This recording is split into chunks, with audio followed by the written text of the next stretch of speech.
Welcome, ladies and gentlemen, to the first episode of the Tempcast in the year 2017. It's been a rough year, but we finally made it. We're in the new year now, and this year we're gonna hit 1 million subscribers. I can feel it. I know we can do it. I know we've got it all in us. Like, we just need to boost the YouTube. Wait, excuse me. Wait. Yeah? What? We're moving the podcast to a different channel. What did anybody discuss this with me? What do you mean it's bad for the algorithm? Who cares about the? But this is final.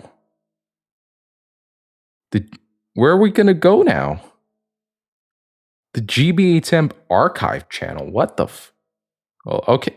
I mean, if Costello said it, then okay. I guess I just wish you maybe would have discussed this with me or with Steven or with Eric beforehand, because this. Hello?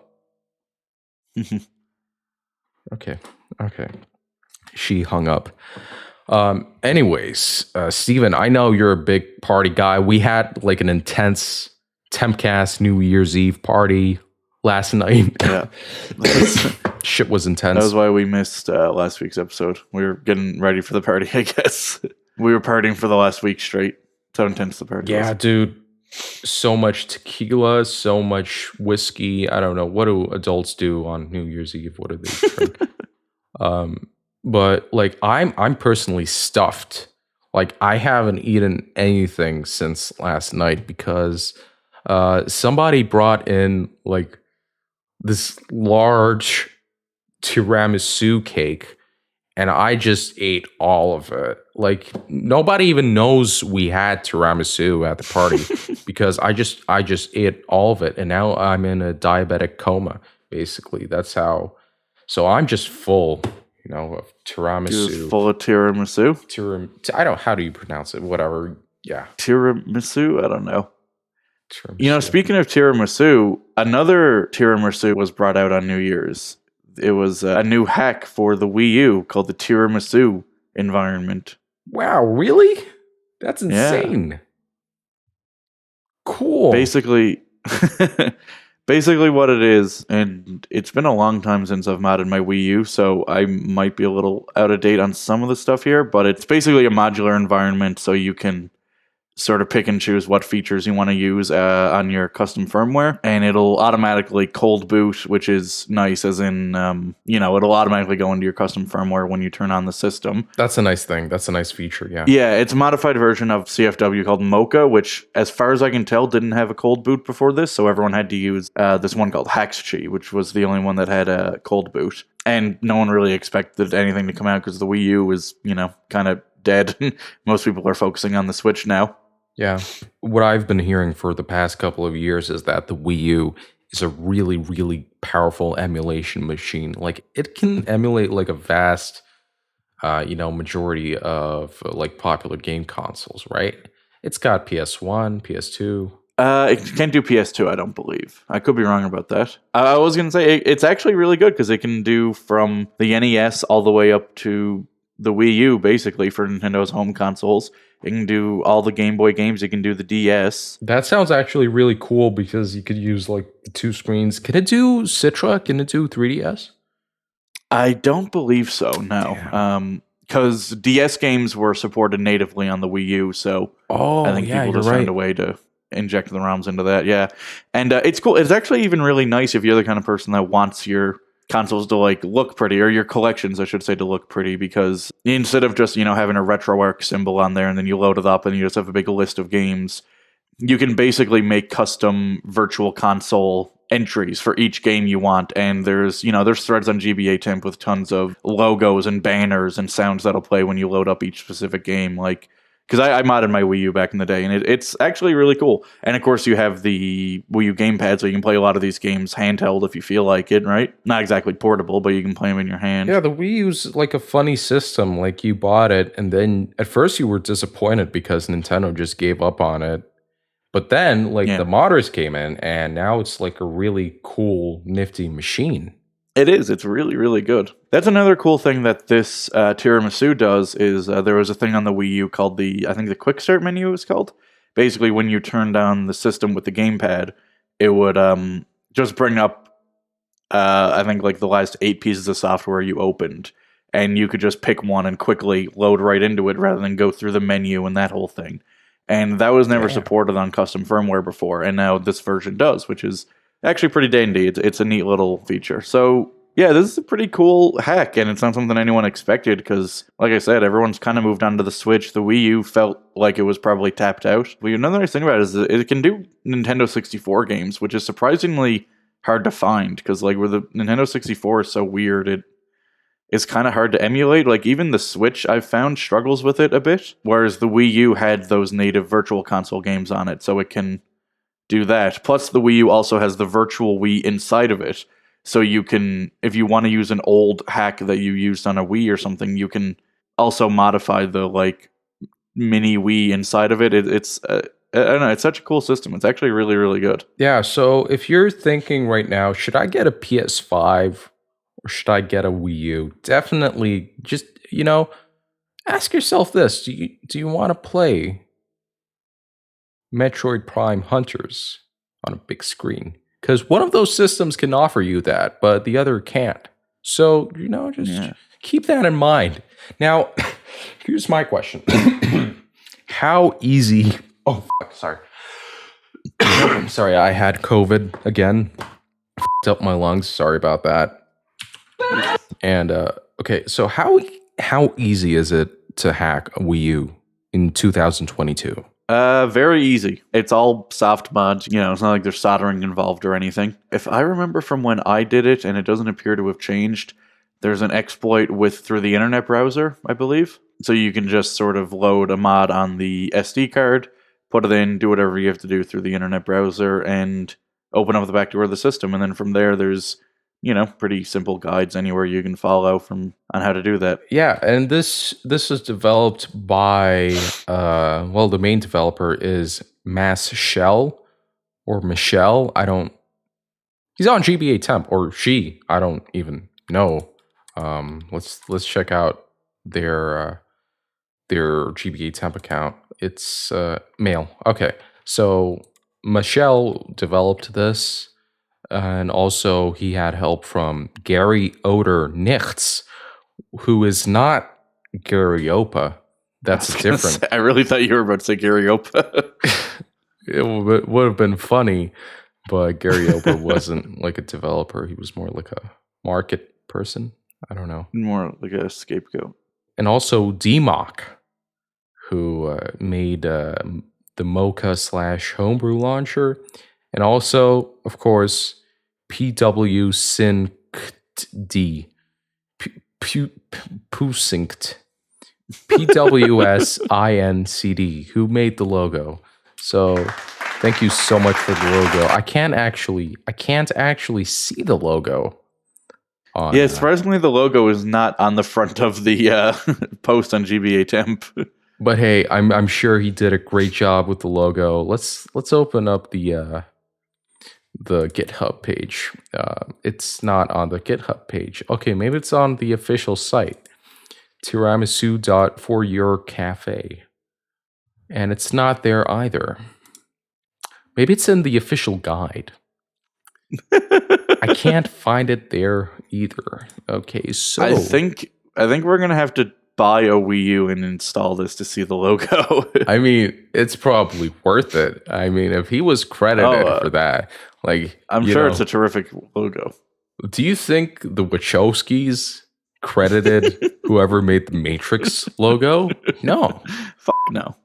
You think George Lucas credited whoever created the Star Wars logo? No.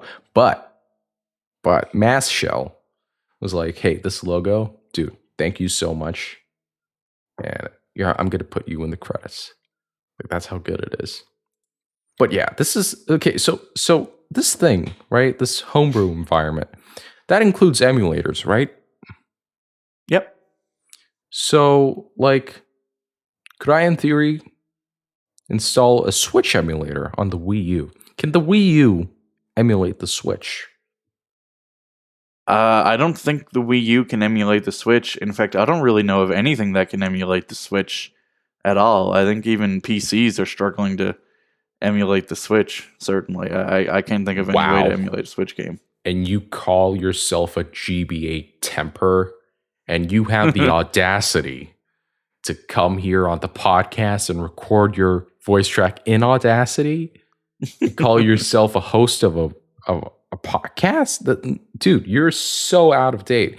First of all, the Citra emulator, no, that's the 3DS emulator. The Yuzu emulator. And the Ryu Jinx emulator has been a thing for quite a while now on PC, and I might say it's quite good.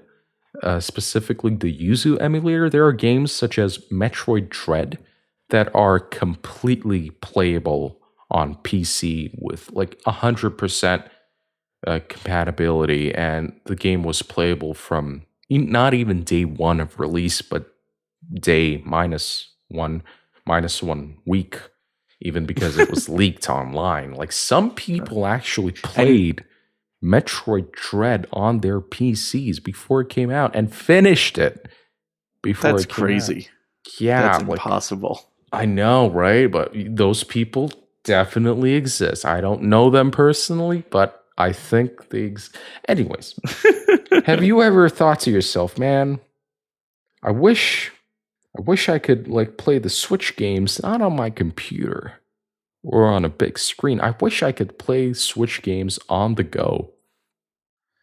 Really? Such a novel idea. That's a dream. That's too big a dream for me. Well, guess what? There's this new thing.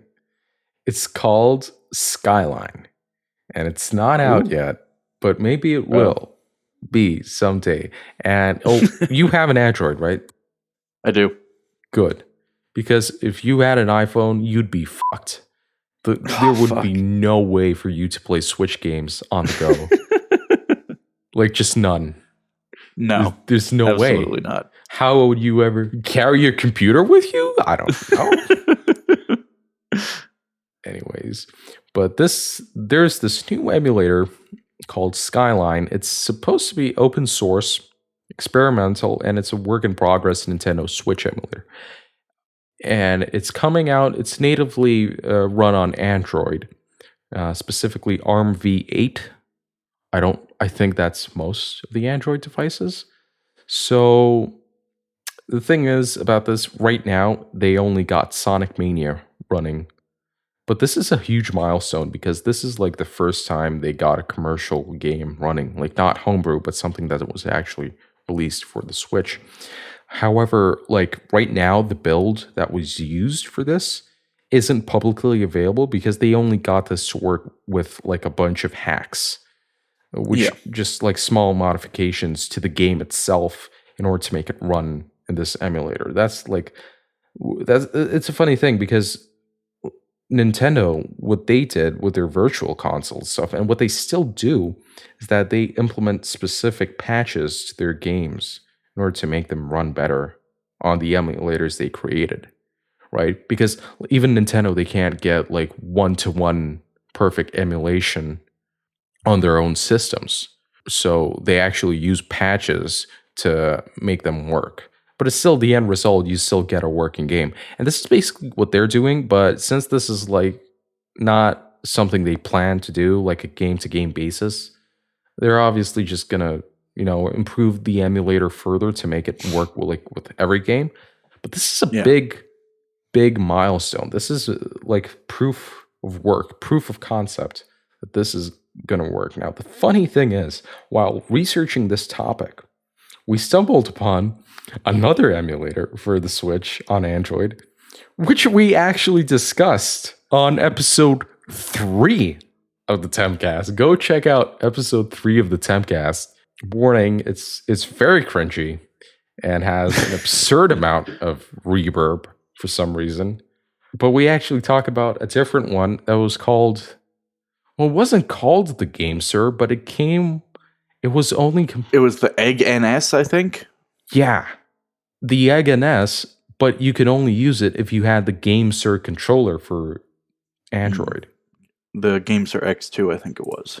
Yes. And the funny thing, the controller itself costs $60. Now, I actually did some research on this. Back when we discussed it, there wasn't really that much info because our chief editor, Krista, also known as Chari, got the unit but could not get it to work. It seems she got another one, like if I'm looking at the photo correctly. And the time that has passed, she has tried it again and reported, now this is her words, not mine, that it worked flawlessly. At least with, what's it, Shovel Knight? No, Hollow Knight. Hollow Knight. Yeah. Hollow Knight ran perfectly on her. Should I say what phone she has? Could hackers use that to like spoof her? I don't know. You know more about this than I do. Can we dox her through her phone? Through the model of phone she has? There are people committed enough to do that. So let's just say that it's a flagship phone from the era that the GameSir was releasing, like a flagship device. It had like the latest Snapdragon, and and it ran perfectly. But the GameSir emulator is filled with controversy because it actually uses stolen code from the Yuzu emulator, and that's a big no-no. Even though the Yuzu emulator, I think, is open source, still, you can't just copy-paste code like without. Yeah, that's a scummy thing to do because then you sell it for like $60. That's especially without like even giving credit. Like, not that would make it totally okay, but yeah, like pretty sketchy. It's a big no-no. I haven't found any like recent information about the company. Like I haven't seen any like updates to the emulator that were made, but yeah, big whoop. If you port like arguably the best Switch emulator from PC to ARM, then it works great. So I'm wondering if there's an official ARM port by the Yuzu devs. I mean, not to my knowledge, no. And I was wondering why they haven't done that themselves. Because I remember when the GameSir thing came out too, it's not that the GameSir controller adds anything, vital to the emulator working. It's just a simple check it makes to make sure you're using their controller, and then it'll work. So in theory, it should be pretty easy for someone to modify it so that it would work with any controller. But I don't know if that ever happened. I mean, now again, I might be off base there. I don't know. I'm not a developer or anything, but that's something I remember people talking about when that emulator first launched. Yeah, and so like I did some research. There's no ARM version of Yuzu, which is strange because you'd think since the Switch is already on ARM, if you wrote an ARM emulator to ARM, does that even work? Yeah, of course it works. Why wouldn't it work? That doesn't change anything, does it? Yeah. No. I don't know. But yeah, you think even if the Yuzu team didn't want to dedicate time to it, there'd be someone out there that would, right? That would be willing to do this, unless maybe we're underestimating how difficult or time-consuming it would be. Podcast but I mean, there are people. Question of the week: can you port the Yuzu emulator to Android? Can you do that? If you can do that, I'll give you $10. I promise I'll give you $10. If you show me it working, give me your PayPal. I'll do it. Venmo. I don't do Venmo. I only PayPal. Okay. Yeah, because the Yuzu team is the same one that does Citra, and Citra is on Android. Citra is good. Citra's really good. Yeah, but I wonder. So I wonder, like, are they working on the Citra Android, or do they outsource it to someone? Or like, it's just strange to me that they do Citra on Android, but wouldn't make the leap for Yuzu, which would arguably be a lot more popular right now. Citra was pretty much very polished on PC before it switched to Android. I think that's where their priority is right now. It's just trying to make Yuzu as great as possible, which already it's pretty good. From what I've seen. I guess that makes sense because they're probably still constantly improving Yuzu, and then if they port it to Android, then every time they make an improvement, they have to cross-check it across PC and Android and Linux, I guess, or Windows, Linux, and Android, which I guess would be more work. So they'd probably rather get it to a state where they're happy with it, and then figure out making it work on Android, right? Yeah, that's probably what they're trying to do. Right? Yeah, you know what? Like, okay, the Switch, Switch games is good, but I wish there was like a way. Remember the arcade? Remember good old arcade games like Pac-Man? Yeah. I wish we could play those on the go. Like really on the go. Like on the go at about 60 kilometers an hour. Yes. Yeah. High speed arcade gaming. Well, there used to be until a few weeks ago. Tesla in 2019 introduced a... Was that not where you were going with that? That wasn't what I was going with. No, I was talking about the Evercade thing. That's why I was talking about arcade games. See, they have arcade games on the Tesla thing. No. Okay, never mind. You go to Evercade. This is what happens when you don't have a topic list, okay? Yeah, no. Thank God he started talking about Tesla. I don't know. With this guy, he might have started talking. Okay, well, if there were gas chambers, why were the doors made out of wood?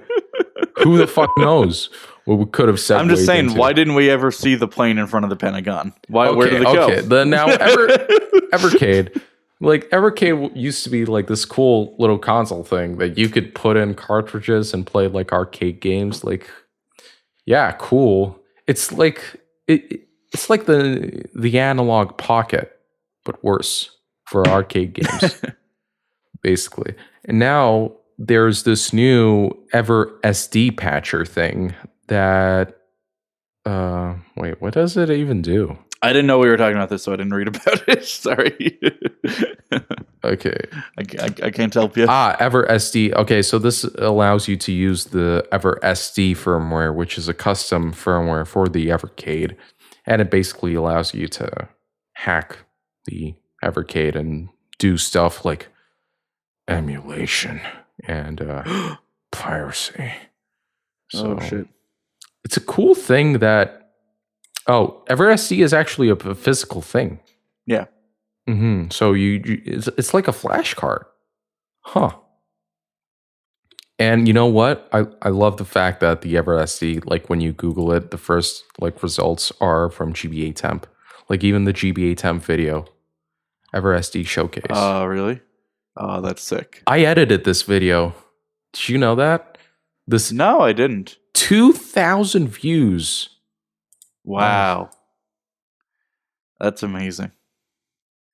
If you're watching this video on YouTube, you cannot find that video on the same channel because we have moved to a new one. Yeah, because the higher ups, they're like, okay, we need to get more views on the YouTube channel, so let's get rid of the most viewed content on the channel. Wow. I guess you're just gonna have to make EverSD videos over and over again. Yeah. We had a great opportunity and no one did it. We did. We legitimately did. Fucks. But anyways, yeah, if you got an Evercade, check out the EverSD because now this allows you to use the latest firmware and hack your whatever. Yeah. So should we talk about the Tesla thing? I don't know. I don't know. It's up to you. I don't know that much. Okay, let me just say Tesla is under investigation. That's it. That's the story. We'll just leave it at that. Enough to say for what. All right, I'll explain it quickly. We don't have to dwell on it. Basically, in 2019, Tesla introduced a feature. I think it's called Tesla Arcade, where they started releasing games that you could play on the little touch screen. The original idea was that you would play them while parked, and you could use the pedals and the steering wheel to control the games.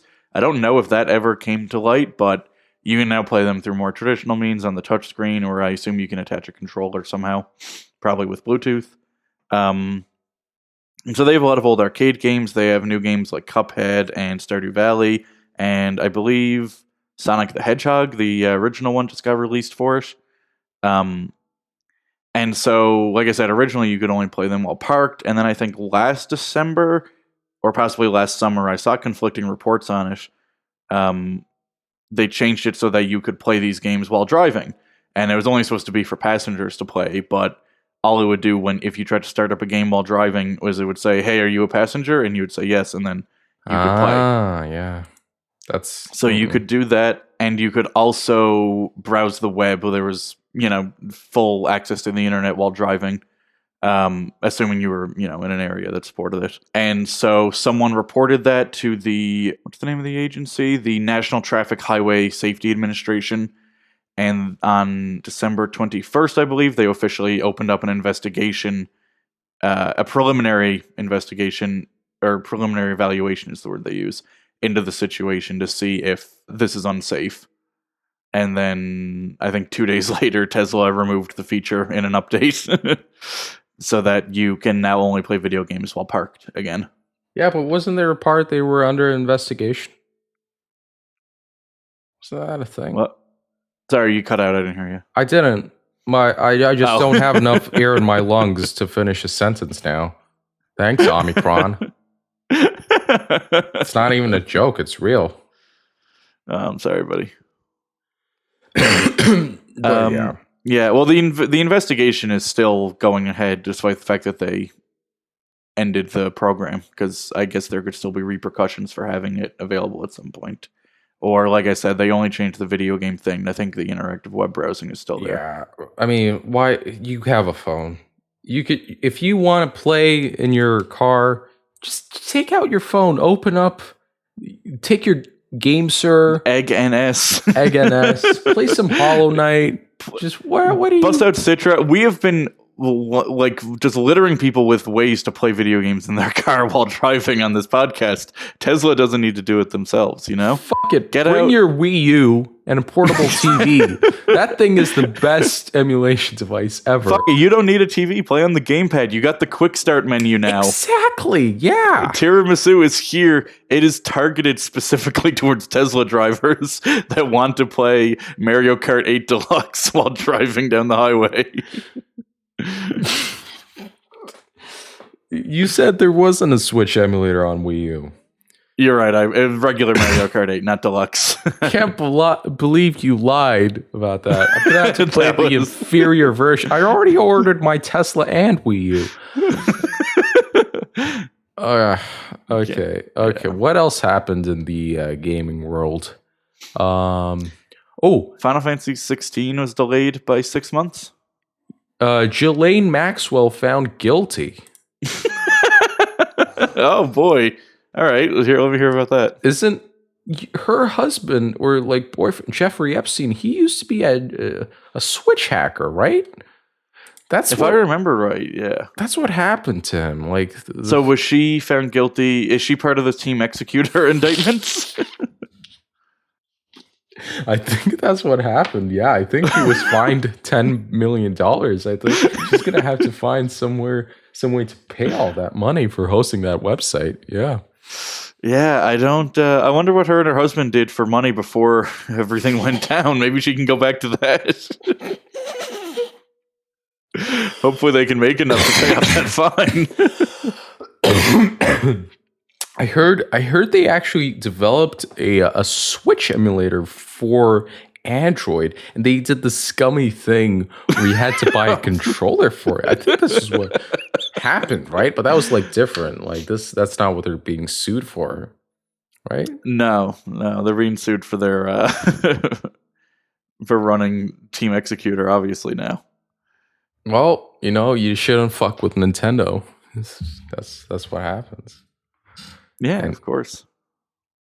You know what? I'm not looking forward to many games this year, but I know that Final Fantasy XVI is coming out next week, so I'm pretty hyped for that. At least something is still holding me anchored to this world, because other than Final Fantasy XVI, I don't see the reason to live, to be honest. I've got bad news for you, buddy.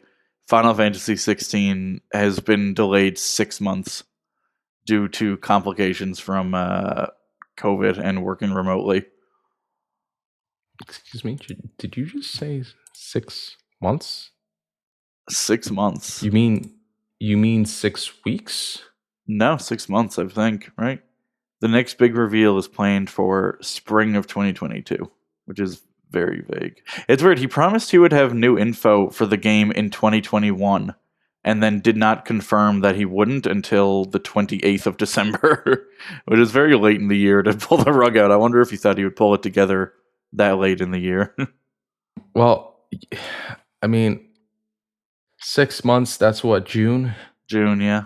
Okay, you know what? I can't do this anymore. I just can't. I'm sorry. No!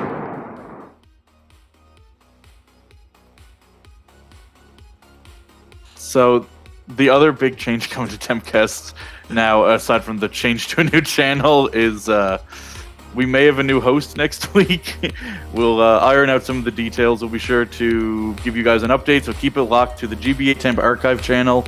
And we'll see you all next week. Goodbye, everybody. Good night.